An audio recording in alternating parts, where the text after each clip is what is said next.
when you're 12, you fill out a worksheet for school that your dream career is to be a writer, and your teacher tells you it's too unrealistic. Yep. Yep. My guidance counselor said, no, no, no, no, pick something more realistic. So I wrote the next the next job that I wanted to have, which was I wanted to be in the WNFL, which I was certain was going to be a thing someday. Um, he said, no, pick something else, something that's a real job. And I wrote marine biologist because that was another obsession of mine. I feel like there's a group of writers, like I feel like children's writers, especially, there's so many of us that were into marine biology as kids. Anyway, side note, maybe that's like a poll that you can start taking unofficially. It does come up surprisingly often just with the guests on the show. Yeah.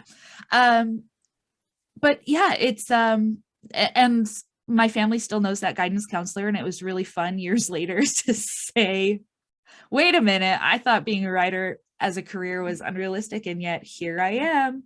And he was very kind and was just like, I just wanted to make sure that you picked something where you would actually like be paid and have some stability, but good job. I always knew you would do it. Which is fair. I mean, that's like what a junior high counselor is supposed to do. I understand. That's something now that I say if I teach a class or I give a presentation on writing, I point out that the average author income according to the Writers Guild survey of a year ago or 2 years ago was somewhere around $6,080. Yep. Even if you're away from the coast, you're living here in the heartland where the cost of living is much lower, you're not getting by on $6,080.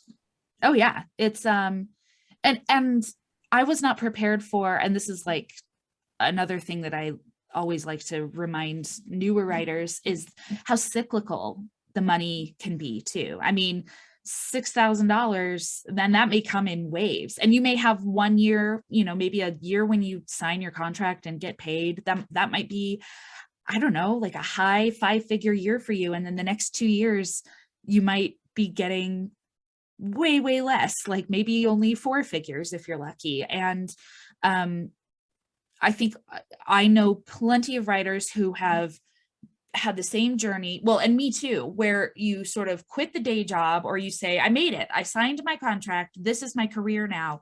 And then years later, after seeing how the money comes in these feast or famine weird cycles, because publishing pays out, at least traditional publishing pays out in these big chunks with a lot of time in between.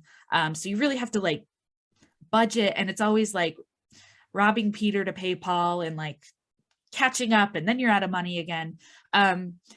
So many writers end up having to like go back to a day job or find another job after they've been publishing for a while, because they realize or they learn like, oh, it's actually incredibly unstable the way that you get paid. And that can feel like a huge failure. Like you can feel like a failure if you have to go back and find another source of income, even if you're still publishing or you have been publishing. But like the money thing for traditional publishing is so cyclical. And like, if 1 year you need an extra job to like pay your bills, that doesn't mean you're not a real writer anymore. And next year you might not need it or whatever. So it just, you have great years and you have not so great years. And unless you have like a trust fund or a very wealthy spouse or some other way to even things out, yeah, there might be some years where you're teaching piano lessons, and there might be other years where you can just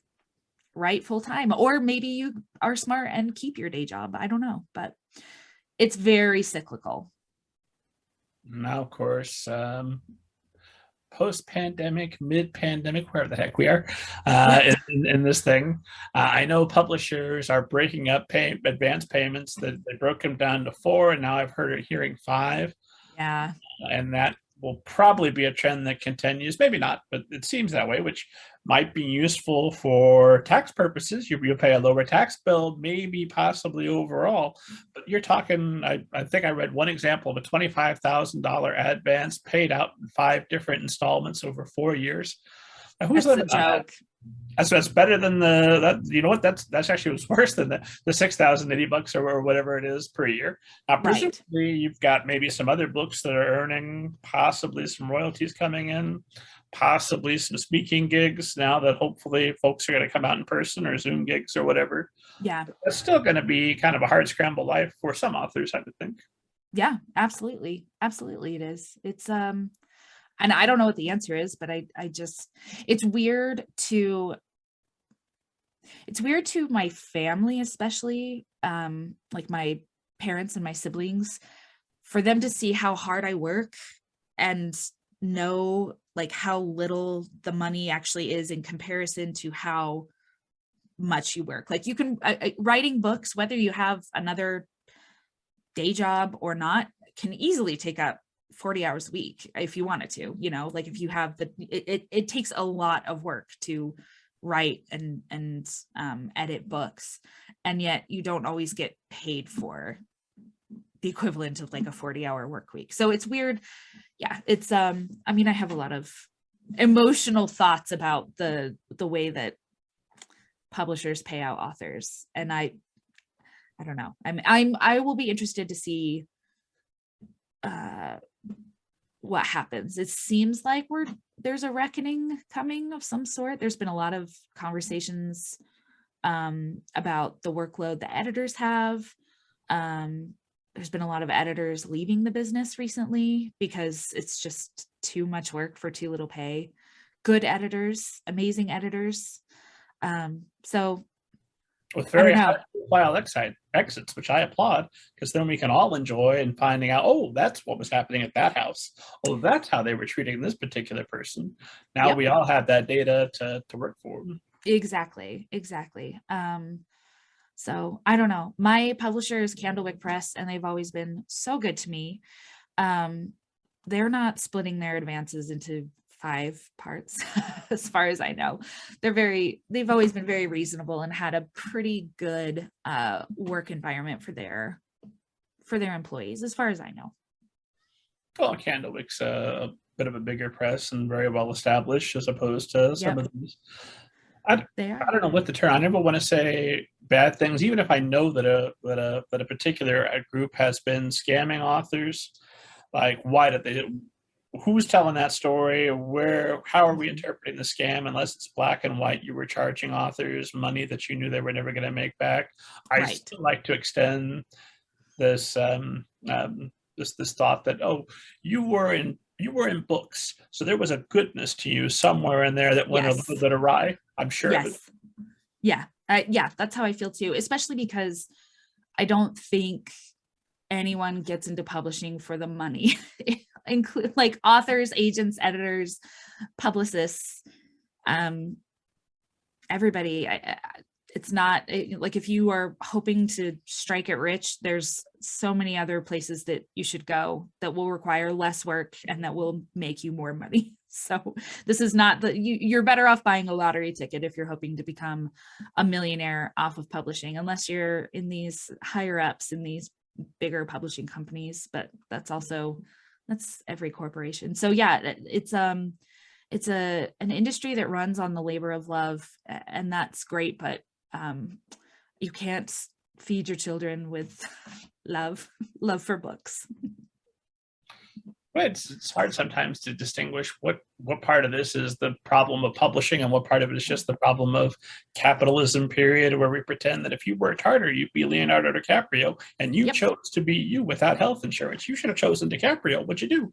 Exactly. It's really frustrating. Well, and I feel like there's lots of harkening back to these sort of like more golden ages of publishing, like looking back at the 50s and 60s and even the 70s, when, you know, short story writers were being paid $1,000 or $2,000 for a short story, which is very like unheard of now. And so is it the publishing has just succumbed to capitalism's cold march, or is it? I don't know. I don't have the answer either. Wow, this is a cynical conversation, Rob. We're gonna get to the good stuff.